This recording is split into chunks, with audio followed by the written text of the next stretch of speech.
Hello students, my name is Rohit Penuli and I am from ICT virtual classroom Dehradun. कैसे आप सभी? मेरे ख्याल से बहुत अच्छे होंगे, फिट होंगे, फाइन होंगे। हम क्लास 12th केमिस्ट्री कर रहे हैं जिसके अंदर हमारा चैप्टर कोऑर्डिनेशन कंपाउंड। पिछले भाग में हमने बात की थी वैलेंस बॉन्ड थ्योरी की। देखिए वैलेंस बॉन्ड थ्योरी होती क्या है ना, किस तरीके से वर्क करती है, क्या लिमिटेशंस थे वैलेंस बॉन्ड थ्योरी के, है ना। उन कुछ लिमिटेशंस को आपका अगली थ्योरी जो आई थी क्रिस्टल फील्ड थ्योरी, उसने क्या किया था, उसको सही किया, कुछ जो उसमें खामियां थी उसको करेक्ट किया। तो हम क्रिस्टल फील्ड थ्योरी के बारे में पढ़ेंगे, समझेंगे क्रिस्टल फील्ड थ्योरी कहती क्या है ना। तो उसी को समझने के लिए चलेंगे बच्चों स्मार्ट बोर्ड की तरफ। तो आज हम बात करेंगे क्रिस्टल फील्ड थ्योरी।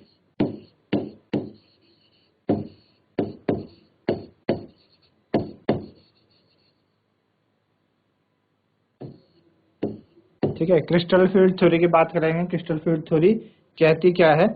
तो क्रिस्टल फील्ड थ्योरी क्या कहती है? क्रिस्टल फील्ड थ्योरी कहती है कि भाई कि एक इलेक्ट्रोस्टैटिक मॉडल होता है मेटल और लिगेंड के बीच में। सपोज ये आपके पास मेटल है और ये लिगेंड है, तो मेटल और लिगेंड के बीच में उसने क्या बोला कि इलेक्ट्रोस्टैटिक अट्रैक्शन टाइप का है, इलेक्ट्रोस्टैटिक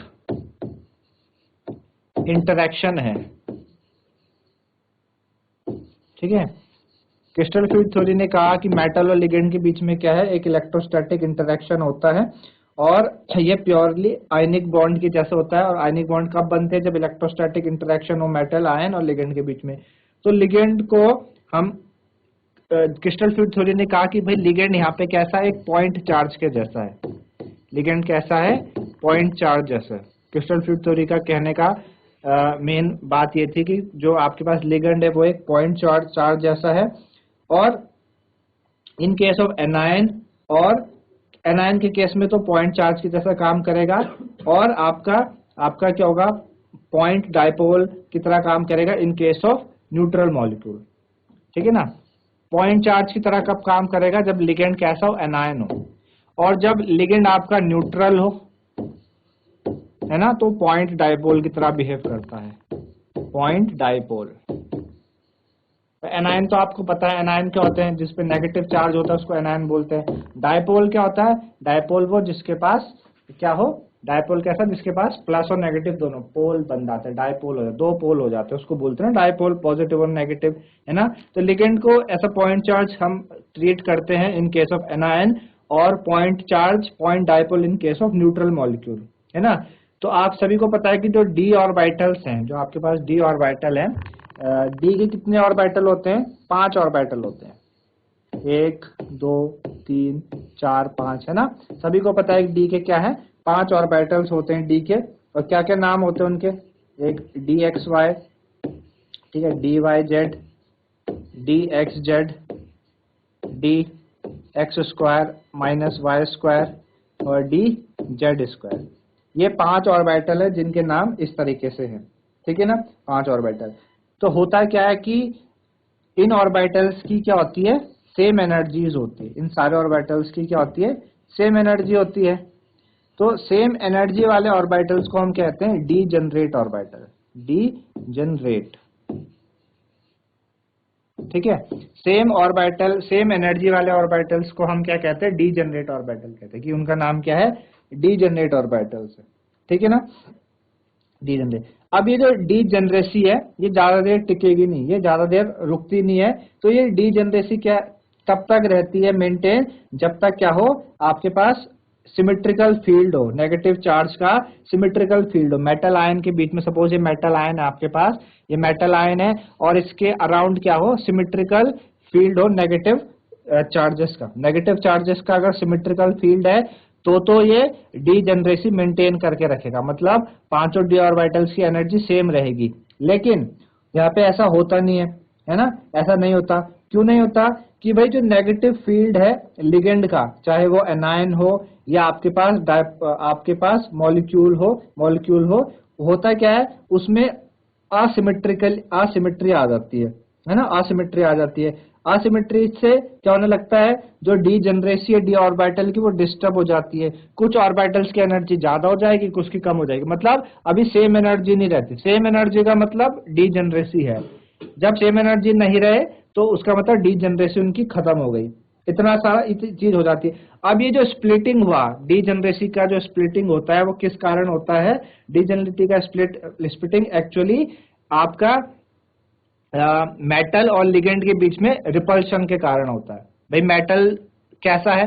मेटल आपका मेटल के पास भी चार्ज है, लिगेंड के पास भी चार्ज है, तो उनके बीच में क्या होता है? रिपल्शन होता है, और रिपल्शन के कारण फिर ये डीजेनरेसी खत्म होती है। तो इतनी बात मेरे ख्याल से आपको समझ में आई। क्या कहा क्रिस्टल फील्ड थ्योरी ने? क्रिस्टल फील्ड थ्योरी ने कहा मेटल और लिगेंड, जो मेटल और लिगेंड होता है, सेंट्रल मेटल और लिगेंड, उनके बीच में प्योरली आयनिक बॉन्ड जैसा कुछ इंटरेक्शन है। और आयनिक बॉन्ड कब बना? जब भाई इलेक्ट्रोस्टैटिक इंटरेक्शन होगा उनके बीच में। कहा गया कि लिगेंड आपका पॉइंट चार्ज की तरह देखा गया जब वो एनायन हो, और न्यूट्रल पॉइंट डायपोल की तरह देखा गया जब वो न्यूट्रल था। ठीक है ना? इसलिए बातें आपको समझ आए। फिर हमने कहा कि भाई जो आपके पास मेटल आयन है, मेटल आयन जनरली हमने कहा, आपने डी ब्लॉक में पढ़ा होगा कि जो कोऑर्डिनेशन कंपाउंड है जनरली कौन बनाते हैं? आपके डी ऑर्बिटल्स, आपके सॉरी जो डी ब्लॉक के एलिमेंट्स हैं वही क्या बनाते हैं? जनरली कोऑर्डिनेशन कंपाउंड बनाते हैं। ठीक है ना? अब मेटल आयन है जो सेंट्रल एटम है, उसके पास डी ऑर्बिटल होता है। डी ऑर्बिटल्स के कितने, डी में कितने ऑर्बिटल होते हैं? 5 ऑर्बिटल होते हैं। पांचों के नाम मैंने आपको बताया, d x y, d y z, d x z, d x square minus y square और डी जेड स्क्वायर। ये 5 ऑर्बिटल्स के नाम है। जब इनकी एनर्जी सेम है तो हमने कहा, इस वर्ड को हमने कहा डीजेनरेसी या डीजेनरेट ऑर्बिटल। लेकिन होता क्या कि ये डीजेनरेसी तब तक रहेगी जब तक मेटल आयन के आसपास सिमेट्रिकल नेगेटिव चार्ज हो। जैसे ही वो सिमेट्री असिमेट्री में बदल जाती है, किस कारण से? मेटल और लिगेंड के बीच में रिपल्शन क्रिएट होता है ना? रिपल्शन क्रिएट होता है। अब वो रिपल्शन क्या होगा? कम भी होता है, ज्यादा भी होता है, हम आगे पढ़ेंगे। तो रिपल्शन के कारण वो जो उनकी जो सिमेट्री है वो टूट जाती है, असिमेट्री में बदल जाते हैं, जिस वजह से एनर्जी में डिफरेंस आ जाता है 5 ऑर्बिटल्स की, यानी उनकी डीजेनरेसी खत्म हो जाती है। इतनी बात समझ में आई? तो पहली जो इसमें है, इसमें हम बात करेंगे अभी होता है क्या? क्रिस्टल फील्ड स्प्लिटिंग के कारण होता है ना? भाई जो पैटर्न होता है स्प्लिटिंग का वो डिपेंड करता है क्रिस्टल फील्ड में। तो सबसे पहले आपके पास क्या है? Crystal field splitting, crystal field splitting, crystal field splitting in octahedral coordination entity, in octahedral, ठीक है? crystal field splitting in octahedral coordination entity, octahedral coordination entity।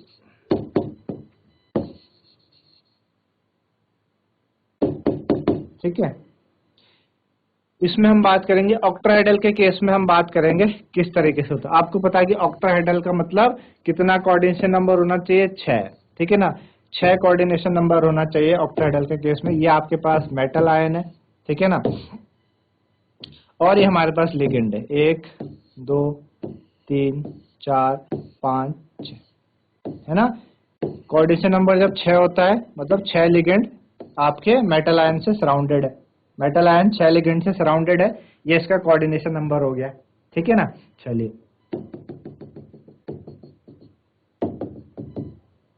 ठीक, ये इसका कोऑर्डिनेशन नंबर हो गया। अब हुआ क्या कि ऑक्टाहेड्रल एंटिटी में 6 लिगेंड क्या है? मेटल आयन के आसपास है, तो रिपल्शन होगा। रिपल्शन कैसे होगा? भाई मेटल जो डी ऑर्बिटल्स के, जो आपका डी ऑर्बिटल्स है उसमें इलेक्ट्रॉन्स मौजूद है, और लिगेंड के पास भी इलेक्ट्रॉन्स मौजूद है। भाई लिगेंड के पास भी तो इलेक्ट्रॉन्स है, और मेटल आयन के पास भी, मेटल आयन का जो डी ऑर्बिटल है उसके पास भी इलेक्ट्रॉन्स है, तो उस वजह से यहाँ पे रिपल्शन होने लगेगा, है ना? रिपल्शन होने लगेगा। अब रिपल्शन ज्यादा कम 2 केसेस में यहाँ पे होता है। रिपल्शन ज्यादा कब होगा? जब मेटल, जो मेटल डी ऑर्बिटल है वो टुवर्ड्स द लिगेंड हो। ये जो मेटल, जो आपका सेंट्रल मेटल एटम है, जब ये लिगेंड की तरफ डायरेक्टेड होगा तो उस टाइम क्या होता है? मोर रिपल्शन होता है। क्या होता है? मोर रिपल्शन होता है। ठीक है? एज कंपेयर टू उस वाले मेटल पे जब लिगेंड से वो दूर हो, उस टाइम क्या होता है? लेस रिपल्शन होता है। ठीक है ना। दो बातें हैं। पहली बात है, जब मेटल सेंट्रल मेटल एटम क्या हो, लिगेंड की तरफ डायरेक्टेड हो, तो उस टाइम क्या होगा, ज्यादा रिपल्शन क्रिएट होने लगेगा। लेकिन जब सेंट्रल मेटल एटम आपका लिगेंड से दूर हो तो लेस रिपल्शन होगा। अब जो ज्यादा रिपल्शन की वजह से क्या होने लगेगा, ज्यादा रिपल्शन की वजह से उस ऑर्बिटल, क्योंकि हम बात कर रहे हैं डी ऑर्बिटल की, भाई मेटल में क्या है, डी ऑर्बिटल्स है। डी ऑर्बिटल्स के कुछ ऑर्बिटल्स ने क्या किया, लिगेंड की तरफ डायरेक्टेड होके, उन्होंने लिगेंड की तरफ डायरेक्टेड थे वो, तो ज्यादा रिपल्शन हुआ, तो उनके पास क्या हो गई, एनर्जी ज्यादा हो गई, है ना। तो उनके पास क्या हो जाएगी, मोर एनर्जी हो जाएगी।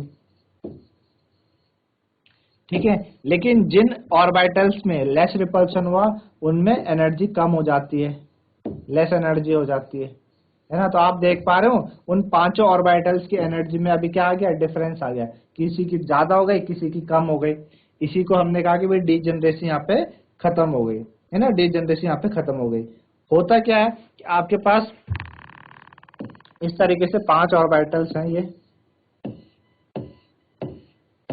5। मैंने नाम क्या क्या बताया, पहले का नाम dxy, दूसरे का नाम dyz, फिर dxz, ठीक है। इसका नाम dx² - y², और इसका नाम dz²। तो देखा गया कि ये वाले जो दो ऑर्बिटल्स थे, ये दो ऑर्बिटल dx² - y² और dz², इनमें क्या हुआ, मोर रिपल्शन हुआ, मोर रिपल्शन हुआ, जिस वजह से इनके पास क्या हो गई, मोर एनर्जी हो गई, इनकी एनर्जी क्या हो गई, बढ़ गई, इंक्रीज कर गई, मोर एनर्जी, इनकी एनर्जी इंक्रीज कर गई। और ये वाले जो 3 ऑर्बिटल्स थे, इनमें लेस रिपल्शन हुआ, इन 3 में लेस रिपल्शन हुआ, जिस वजह से इनकी एनर्जी क्या हो गई, डिक्रीज कर गई, एनर्जी क्या कर गई, डिक्रीज कर गई। आई बात समझ में। 2 केसेस हुए यहाँ पे, और हुआ क्यों, रिपल्शन के कारण ये सारी चीजें हुई यहाँ पे, ठीक है ना, रिपल्शन के कारण ये हुई।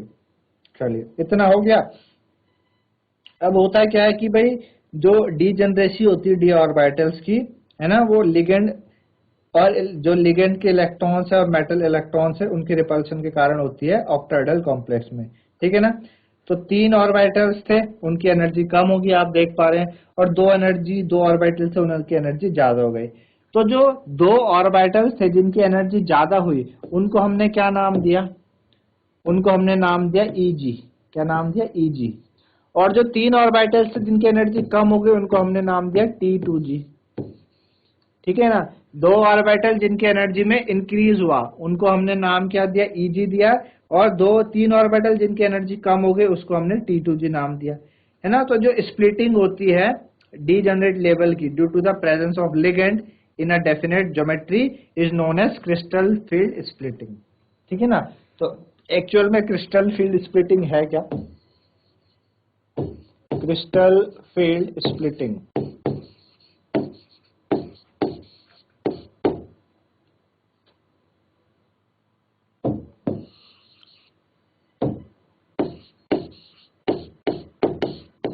क्रिस्टल फील्ड स्प्लिटिंग, ठीक है ना। तो क्रिस्टल फील्ड स्प्लिटिंग है क्या आपके पास, क्रिस्टल फील्ड स्प्लिटिंग है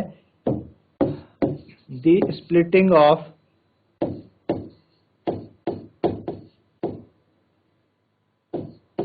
the splitting of, ठीक है, the splitting of the degenerate level, splitting of the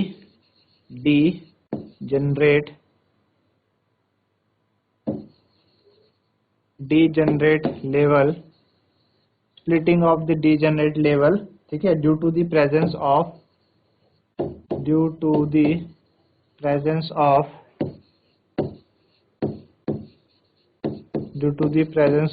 the splitting of degenerate level due to the presence of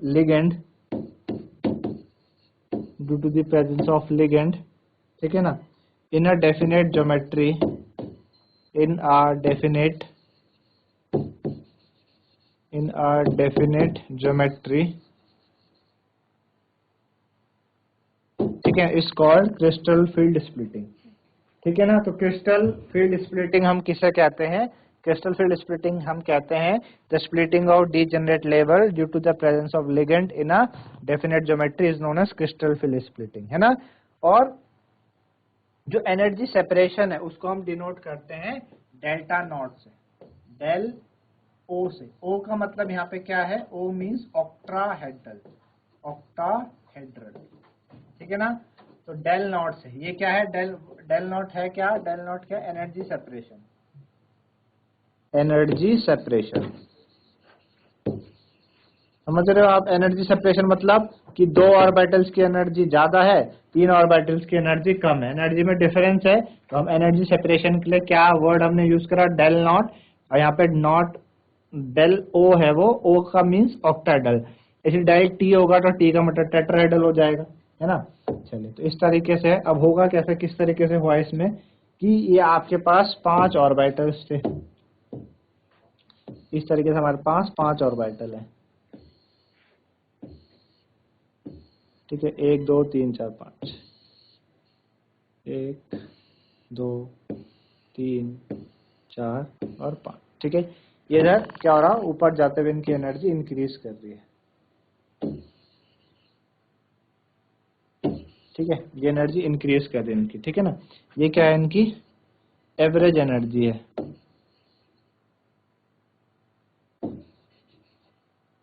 average energy of D orbitals, ठीक है ना, in spherical, average energy of D orbital spherical crystal field में इनकी क्या है, spherical energy, average energy in of D orbital in spherical crystal field, ठीक है। Spherical crystal field में इनकी एवरेज एनर्जी। अब होगा क्या,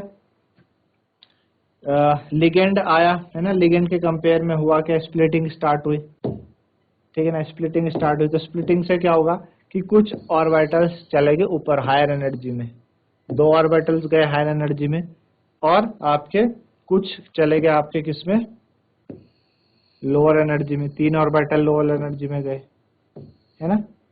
इनके बीच का जो होता है ये, ठीक है ना, इसको हम कहते हैं, क्या बोला हमने, एनर्जी सेपरेशन है, डेल ओ है, ठीक है ना। ये क्या है, एनर्जी सेपरेशन डेल ओ है, ठीक है ना।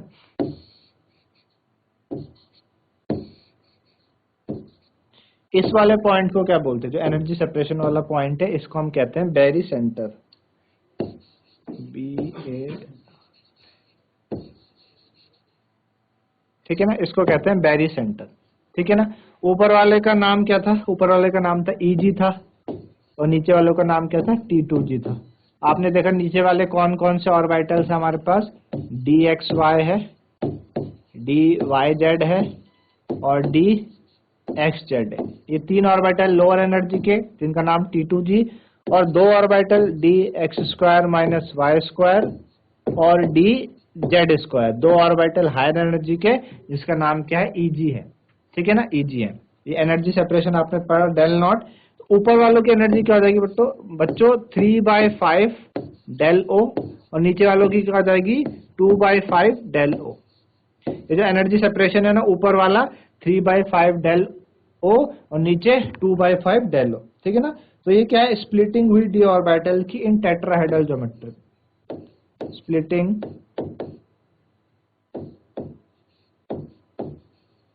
Splitting of D orbital,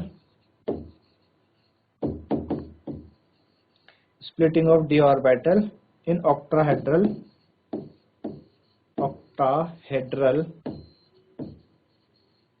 crystal field, octahedral crystal field। आई बात समझ में, किस तरीके से स्प्लिटिंग इसमें हुई है, इस तरीके से स्प्लिटिंग हुई है, ठीक है ना।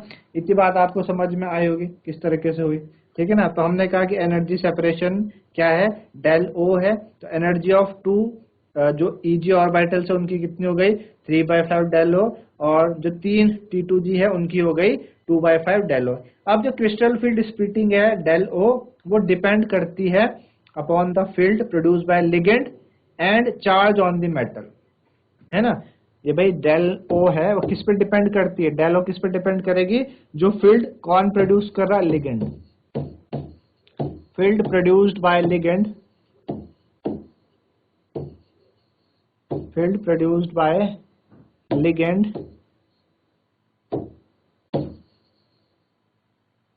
फील्ड, एक तो फील्ड प्रोड्यूस्ड बाय लिगेंड और किस पे डिपेंड कर रही? Charge on the metal ion,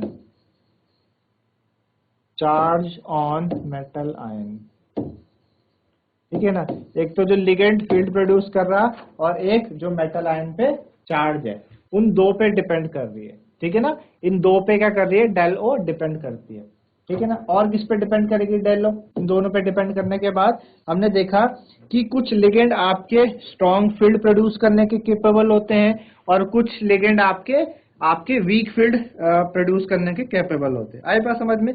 कुछ ligand able to produce strong field जिसमें कि जो स्प्लिटिंग है वो ज्यादा हो जाती है, जबकि कुछ आपके वीक फील्ड प्रोड्यूस करने के कैपेबल है और कॉन्सिक्वेंटली स्मॉल स्प्लिटिंग होती है। दो बातें हैं हमारे पास। क्या है? कुछ लिगेंड दो तरह के, दो लिगेंड तो एक ही है, लिगेंड तो एक ही तरीके के हैं, पर कुछ लिगेंड क्या करते हैं? आपके क्या करते हैं? Some ligand able to produce strong field, वो क्या करेंगे? स्ट्रॉन्ग फील्ड प्रोड्यूस कर देंगे। अब स्ट्रॉन्ग फील्ड प्रोड्यूस करने से क्या होगा? स्ट्रॉन्ग फील्ड प्रोड्यूस करने से स्प्लिटिंग लार्ज हो जाएगी, स्प्लिटिंग क्या हो जाएगी? लार्ज हो जाएगी, ठीक है। और कुछ लिगेंड क्या करेंगे?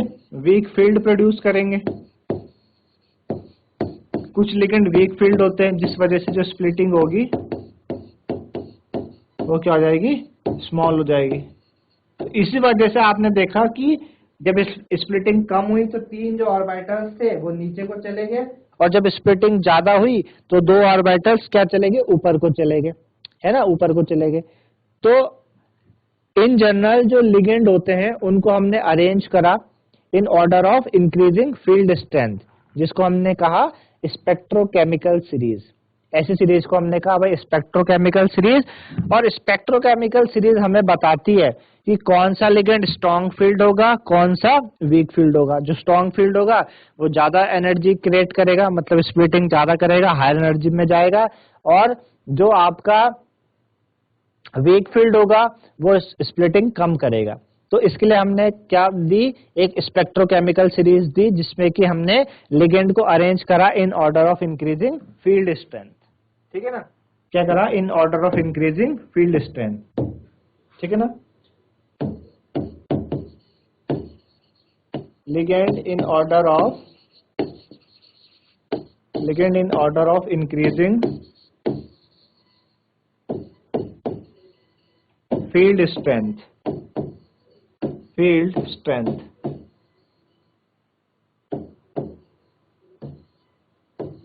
ठीक है। Ligand in increasing of order, ligand in order of increasing field strength, है ना। तो क्या ऑर्डर है? वो ऑर्डर हम देखेंगे। I negative, Br negative, HCN negative, then Cl negative, H2 negative, F negative, OH negative, C2O4 2 negative, ठीक है। और H2O, देन आपके पास NCS नेगेटिव, देन आपके पास EDTA4 नेगेटिव, है ना। देन हमारे पास NH3, then EN, then CN negative, then CO। तो ये हमारे पास क्या है? Order of increasing field strength है। क्या है? Order of increasing field strength है। और इसको क्या कहा जाता है? इसे कहा जाता है स्पेक्ट्रोकेमिकल सीरीज, है ना। स्पेक्ट्रोकेमिकल सीरीज कहा जाता है, ठीक है ना। चलिए, ठीक, इतनी बात समझ में आया आपको। अब पहले हम वापस आते हैं अपने किस वाले पे, स्प्लिटिंग के केस पे आते हैं। यहाँ पे स्प्लिटिंग हो रही थी, है ना। यहाँ पे क्या हो रही थी? आपके पास स्प्लिटिंग हो रही थी। ये वापस बना लेता हूँ मैं इसको। ये है 1 2 3 4 और 5, 5 ऑर्बिटल है, ठीक है ना। 2 ऑर्बिटल्स तो ऊपर, इसको ऐसे बना ले, हमने कहा 2 ऑर्बिटल्स ऊपर हो गए और 3 ऑर्बिटल्स नीचे हो गए, 1 2 3। हमने कहा इनका नाम क्या है, T2G नाम है, और हमने कहा इनका नाम क्या है, EG नाम है। और यहाँ पे हमारे पास ये बैरी सेंटर है जिसको हमने डेल O से डिनोट करा, ठीक है। हमने कहा कि भाई इसकी जो एनर्जी है वो 3/5 डेल O है और इनकी एनर्जी क्या है, 2/5 डेल O है, ठीक है ना। हमारे पास ये है, ये 5 ऑर्बिटल्स थे, स्प्लिट होके इस तरीके से गए, 2 ऊपर गए 3 नीचे गए, है ना। नाम भी इसका हम लिख लेते हैं, इसका नाम DXY, इसका नाम DYZ, इसका नाम DXZ, ठीक है। इसका नाम DX² माइनस Y², इसका नाम DZ², इनका नाम हो गया। अब हुआ क्या, हमारे पास सबसे पहले हमारे पास है स्कैंडियम, है ना। स्कैंडियम कितना होता है, एटॉमिक नंबर 21, है ना। तो कॉन्फ़िगरेशन क्या हो जाएगी इसकी, 3D1, अभी हम D की बात करेंगे सिर्फ, है ना। 4s2 3D1 हो जाएगा। स्कैंडियम के बाद आया टाइटेनियम, कितना 22 3D2। फिर कौन आया, वेनेडियम आएगा, वेनेडियम कितना 23, कितना हो जाएगा 3D3 हो जाएगा। फिर कौन आएगा, क्रोमियम, कितना 24 3D4 हो जाएगा, ठीक है। इतना आप देखिए। चलिए, तो हुआ क्या, सबसे पहले स्कैंडियम है, स्कैंडियम 21 है, 3D1 यानी डी में एक ही इलेक्ट्रॉन है, तो आ गया इस तरीके से, एक इलेक्ट्रॉन आ गया स्कैंडियम के केस में। फिर यहाँ पर टाइटेनियम आया 3D2, तो टाइटेनियम में 3D2 में 2 इलेक्ट्रॉन, एक इधर भरा एक इधर बन गया, 2 भर गए, ठीक है ना। आपको पता ही है कि आपने हुंड्स रूल पढ़ा, ऑवर प्रिंसिपल क्या कहता है, क्लास 11th में ऑवर प्रिंसिपल क्या कहता है कि पेयरिंग ऑफ इलेक्ट्रॉन कब हो, मतलब पेयरिंग तो बाद की बात है, लेकिन इलेक्ट्रॉन भरे कैसे जाते हैं, वो भरे जाते हैं पहले लोअर एनर्जी शेल में, देन फिर अपर एनर्जी में जाते हैं, है ना। भाई जिनकी एनर्जी कम होगी उसमें पहले इलेक्ट्रॉन आएंगे, देन फिर हायर एनर्जी में जाएंगे, ऐसे भरे जाते हैं। अब आप देख रहे हैं T2G की एनर्जी लो है ना, इसलिए तो वो नीचे है, EG की एनर्जी हाई है इसलिए ऊपर है, तो पहले भरेंगे T2G में इलेक्ट्रॉन। तो हमने कहा टाइटेनियम के पास 3D2 है, 2 इलेक्ट्रॉन भर गए। फिर वेनेडियम 3 है, 3 है, तो 1 2 तीसरा यहाँ पे आ गया। अब बात आई क्रोमियम की, 24 में 3D4 है, यानी 4 इलेक्ट्रॉन है, 3 तो ये भर गए, 1 2 3। अब चौथा इलेक्ट्रॉन कहाँ जाएगा, EG में जाना चाहिए, T2G में जाना चाहिए। तो यहाँ पे हमारे पास 2 केस बनते हैं, हमारे पास 2 केस क्या बनते हैं कि जो 4th इलेक्ट्रॉन है वो किधर जाना चाहिए, वो या तो EG में जाना चाहिए या T2G में जाना चाहिए, है ना। वो तो या EG में जाना चाहिए या T2G में जाना चाहिए, समझ आ रहा है आपको। 3 इलेक्ट्रॉन तो भर गए, चौथा इलेक्ट्रॉन कहाँ जाएगा, ऊपर जाएगा या पेयरिंग स्टार्ट होगी, हुंड्स रूल चलेगा या सिंपल आपके इलेक्ट्रॉन्स हम ऑर्बिटल्स में एक एक करके डालेंगे।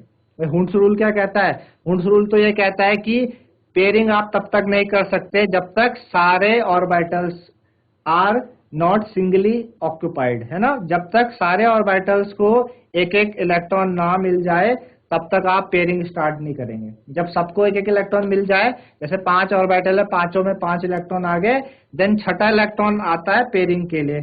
लेकिन यहाँ पे चौथा इलेक्ट्रॉन कहाँ जाएगा, ऊपर जाना चाहिए नीचे जाना चाहिए, इस पे थोड़ा सा क्या हुआ, डाउट हुआ उनको। और ये डाउट कैसे क्लियर किया गया, इस डाउट को 2 केसेस में इन्होंने बताया, वो 2 केसेस में आपको बता रहा हूँ।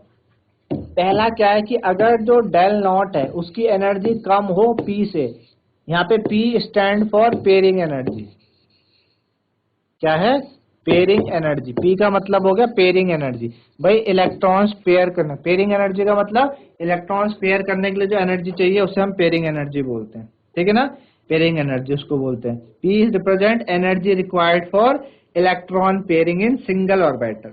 तो अगर डेल नॉट P से कम है, पेयरिंग एनर्जी से कम है, पेयरिंग एनर्जी से कम है अगर डेल नॉट, तो 4th इलेक्ट्रॉन्स आपका कहाँ जाएगा, EG ऑर्बिटल्स में जाएगा, है ना। तो 4th इलेक्ट्रॉन्स कहाँ जाएगा, 4th इलेक्ट्रॉन जाएगा आपके पास EG ऑर्बिटल में।